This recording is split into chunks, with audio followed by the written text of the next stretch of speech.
Hey guys, Bret Contreras here. I've been getting a couple of emails from people who've purchased hip thrusters and wanted to know about band placement. So I'll just go over what we do here at Glute Lab. So first of all, about the bands themselves. You can get bands from Sorinex, from Elite FTS, from Rogue. There's probably more companies out there that sell them. Those are probably the main three. But this is the smallest band. These are from Sorinex. This is a Monster Mini. If you buy it from Elite FTS, it's red, but it's the smallest band. And then you have the light band, which is purple from Sorinex. You have the average band, which is green. You have the strong band, which is blue. And then this is the Monster band from Sorinex. This thing is huge. But if you buy it from Elite FTS, I think they call it the Pro Strong band. Anyway, and this one's a lot more expensive because of how thick it is. We use the Monster Mini band for beginners. This is a perfect band for beginners.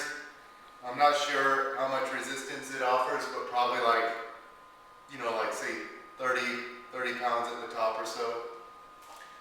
Once they can do like a couple sets of 20 reps, we will graduate them to the light band. And a lot of female clients will use the light band and the average band. But our stronger female clients will actually use the strong band. You can also use these with single leg, which I'll get to later. But when I do hip thrusts, I will use either the strong band or the Monster band. I like to do two sets. I like to use both. And the reason why I like to use both is because when I use this, I actually use more range of motion in the hips. I push the hips higher, and I really feel it. But the problem is I can get like 30 reps with this. And so then I'll use this and do like 15 reps. But I like doing both of them. They both work great. When I do hip thrusts, I like to do them off of the far placement. So here's the last band peg, and I will just pull it over to the side and hook it in like this. And then I'll pull this peg out. So then I get it, I make sure it's even on my hips, and then I will get into place from here.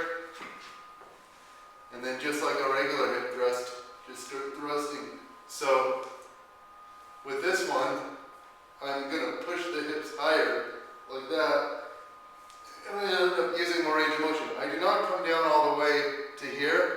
I will stop right about here. This is where you start getting tension.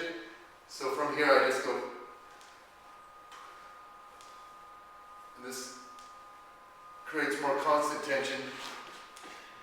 And then I will also use the Monster band. Now this one is crazy how much tension it provides on the glutes. So this one's a little bit harder to get in because it's so big. But this provides a ton of tension on the glutes. This one our strongest people use. So here, get into position, and then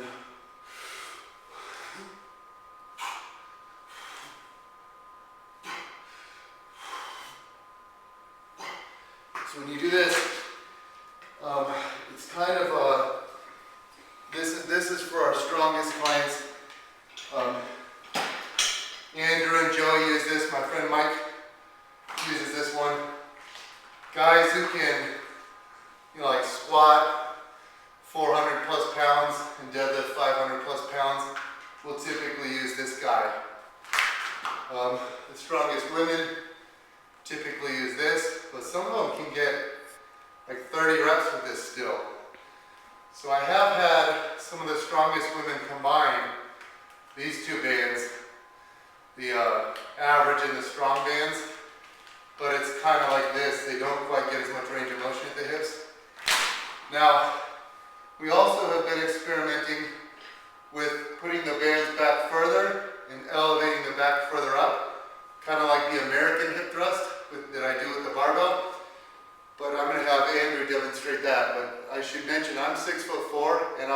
use, when I do American hip thrust, I place it one peg back because my back is further up on the bench. But I'm going to have Andrew demonstrate that. And then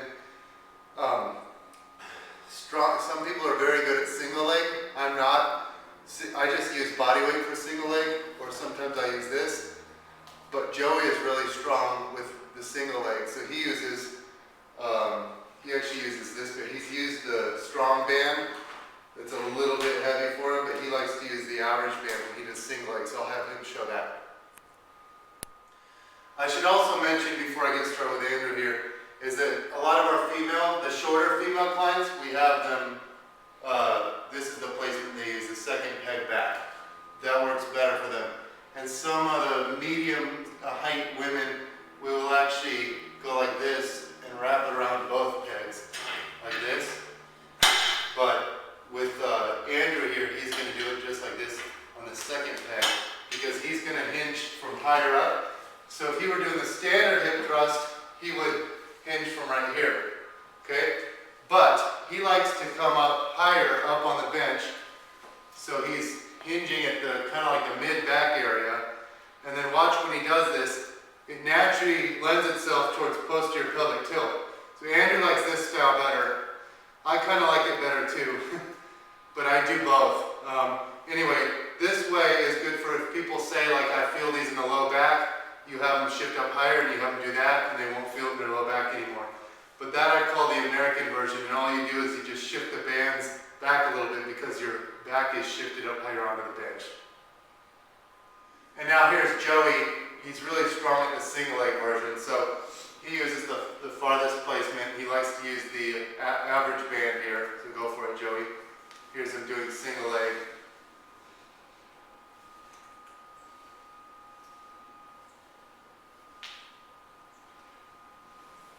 This is really hard for me to do. Okay, switch legs. Some people are a lot stronger at single leg. Some people are weaker at it. And some people like the single leg version more than the double leg.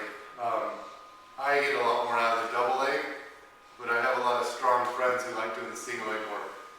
Anyway, that's how we use the bands here in the glute lab. We like to do, sometimes we'll do drop sets where we will start like with the monster band and then move to the strong band and then move to the average band. With women, we will start with our strongest female clients. We'll start with the strong, move to the average, and then go to the light band. But we also have been experimenting with complexes. So you can do like some lateral band stuff and then move right into the band hip thrust. And that gives you some extra like metabolic stress and burn on the glutes. But anyway,